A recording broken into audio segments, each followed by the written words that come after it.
How's it going? This is immigration lawyer Sherrod Seward with the Innovative Immigration Law Intake Team and also Sherrod Sports Visas drafting team. And we're talking about some nuances about nerdy immigration lawyer stuff.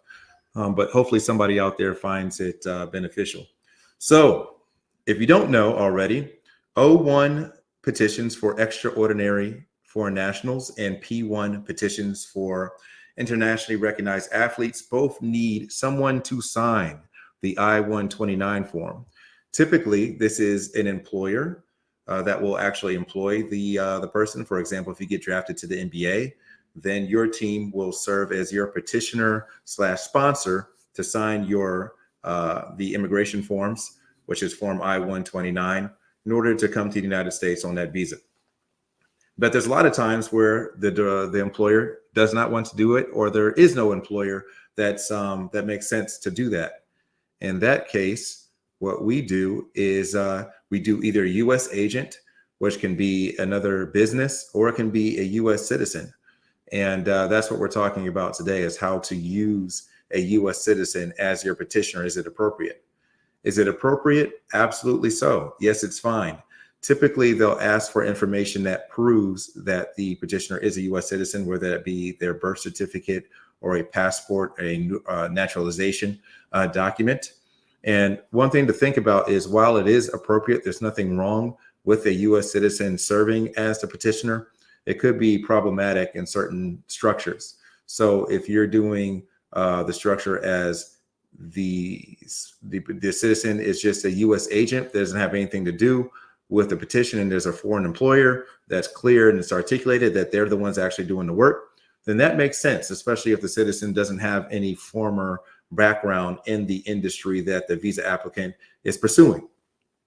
Now, that could be problematic if the visa applicant is a boxer and the citizen employer is saying, all of a sudden, out of nowhere, I'm going to be a boxing promoter and directly pay the athlete millions of dollars per bout.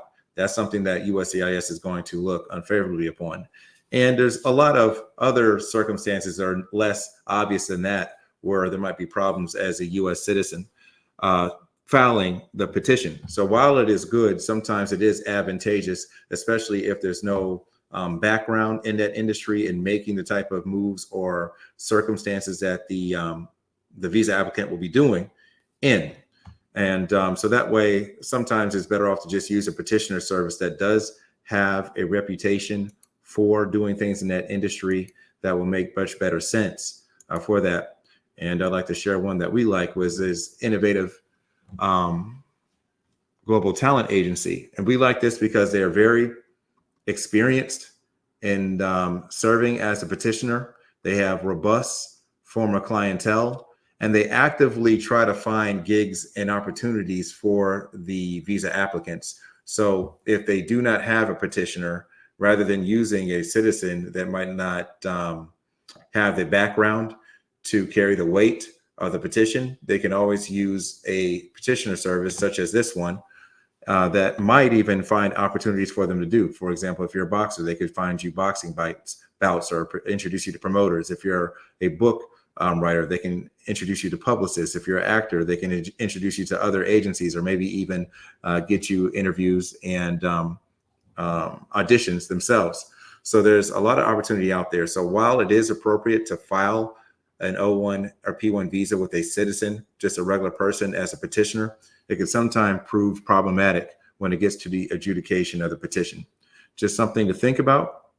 I hope that this was beneficial to somebody, even though it's a nuance, but sometimes those nuances are very important. Have a great day.